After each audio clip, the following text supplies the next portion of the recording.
him saying that he went on Miraj is something that was aligned for them. What was so different about that it made something they should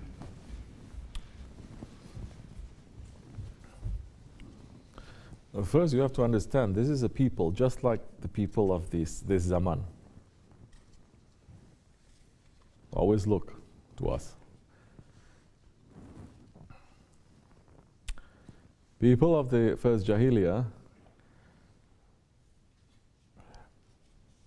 they don't believe there is a creator. People of the first Jahiliyyah, they don't believe that there is a heaven and a hell. They don't believe there is an afterlife. Correct? They don't believe in that.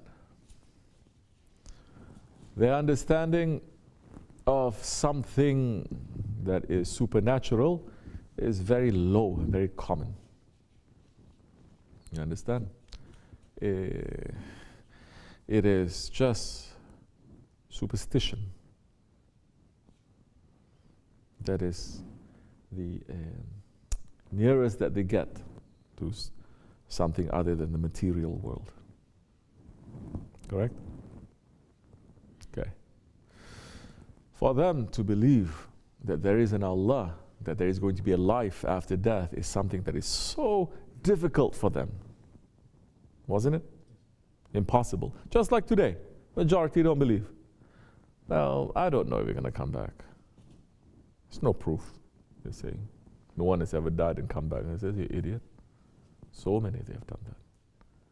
But you're not able to see.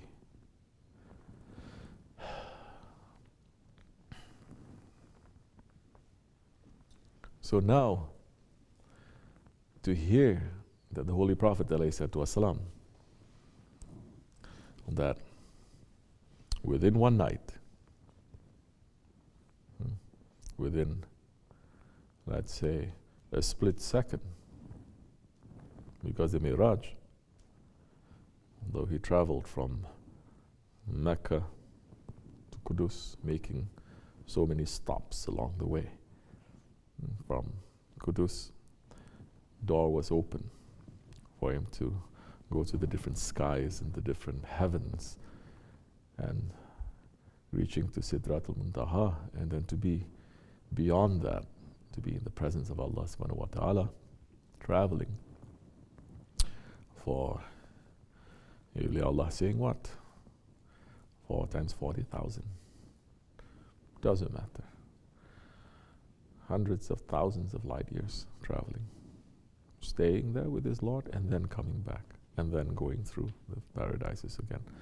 And don't forget, he went back and forth to Allah subhanahu wa ta'ala. Musa alayhi salam says, go back. There's a deeper secret to that. It's not just about that. You understand? So, all that. But when the Prophet ﷺ was returned, the pitcher, there's a water next to his bed. He was knocked down. When he came back, the water was still dripping. So Allah created time inside of time. How difficult is that for our Lord? It's not difficult at all. Allah can create time inside of time, inside of time. And He can create space inside of a space. And that, for those people, shocking, unbelievable.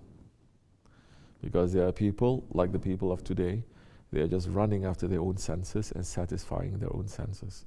When you're satisfying just your desire, your animal side, then your spiritual side, you're choking it. You're killing it. It's dying. So it'll never believe in things so easy because it's dying. And for that, so many, you say this is just too much for us to believe. It's too much. And the unbelievers, the Quraysh unbelievers, they did something which was very simple for everyone to understand how unbelievable it is. They said to the Prophet ﷺ, they're saying,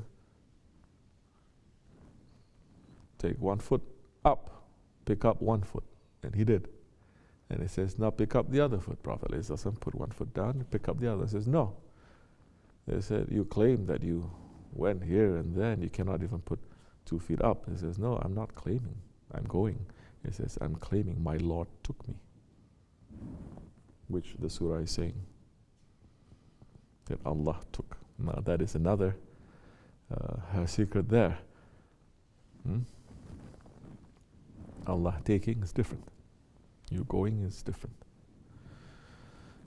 And so, it's one of the reasons why they need to see so many miracles, so that they understand that there is another reality beyond this reality. And that can wake them up. So, do we need to see miracles here?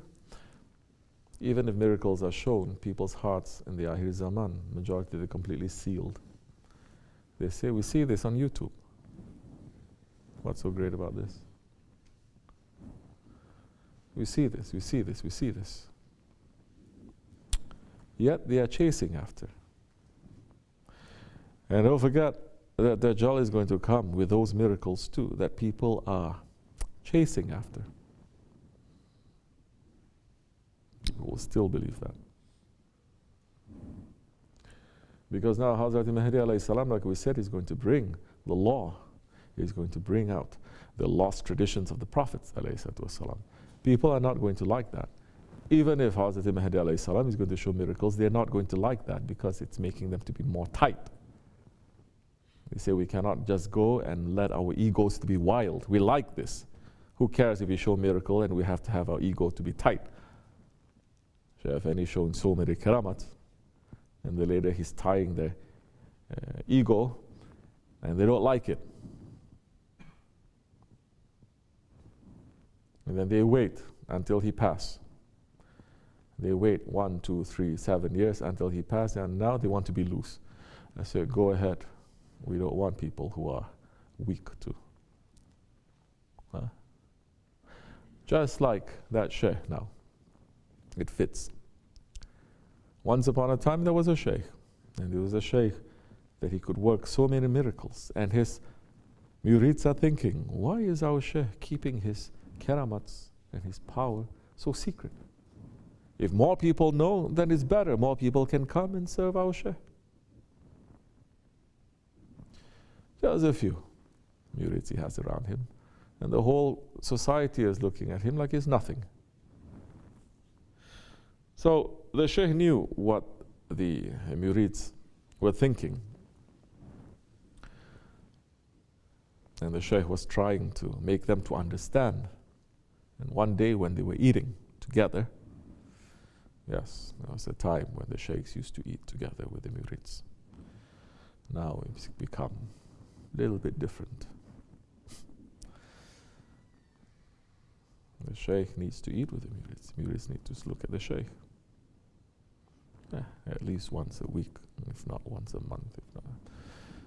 That time they were eating, yes.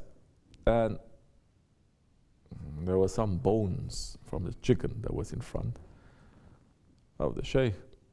And the sheikh says, Bismillahir Rahmanir Rahim, and he hit the plate, and the bones, they come together. And then it became a miracle in front of their eyes. The chicken just come out like that, live, and it started running around. They had some guests. Then they were shocked.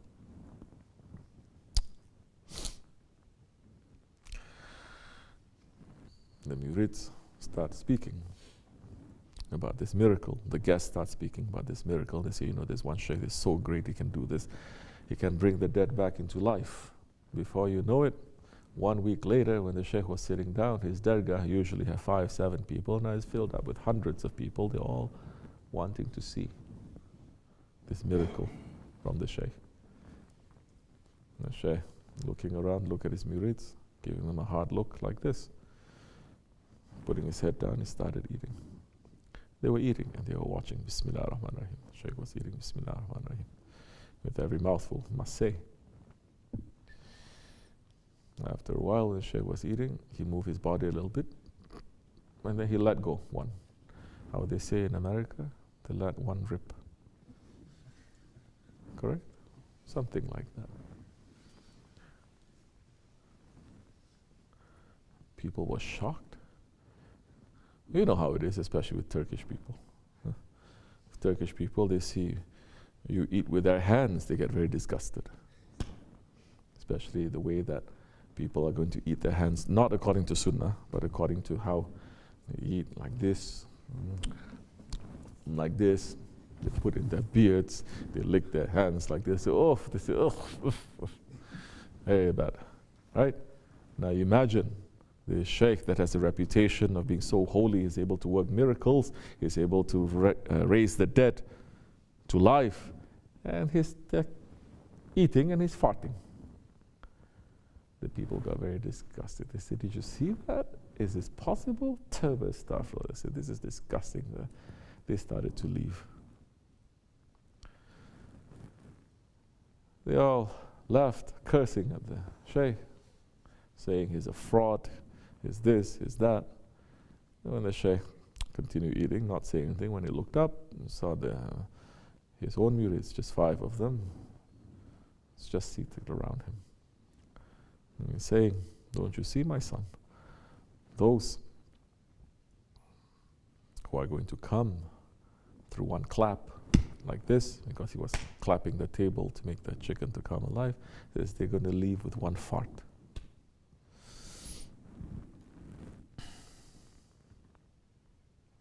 So many they're coming because of that clap.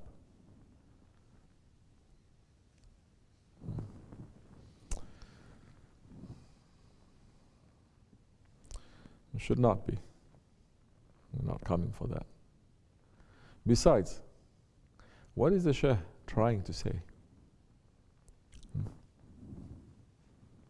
What is the Shaykh trying to say, raising those chickens to become alive? What is Isa alayhi salam trying to say? When, with Allah's permission, he raised the dead to become alive. What is he trying to say?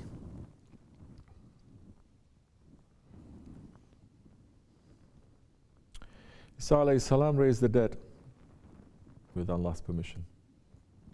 The Prophet alayhi salam, he made the hearts that are dead to become alive. Did the Prophet alayhi salam raise the dead? Yes. I'm not going to enter into that tonight. The saints of Allah, they're able to do that. Which one is harder?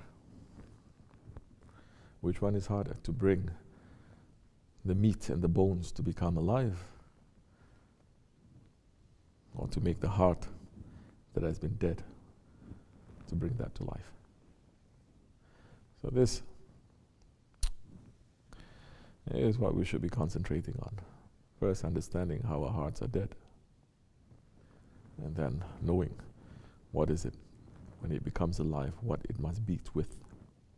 Not with nafs, not with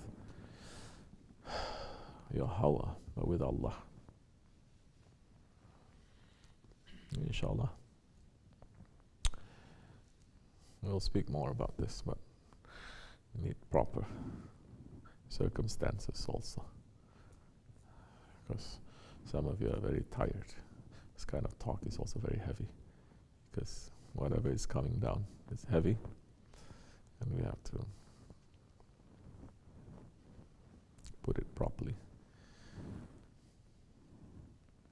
Wa min Allah tawfiq al-Fatiha.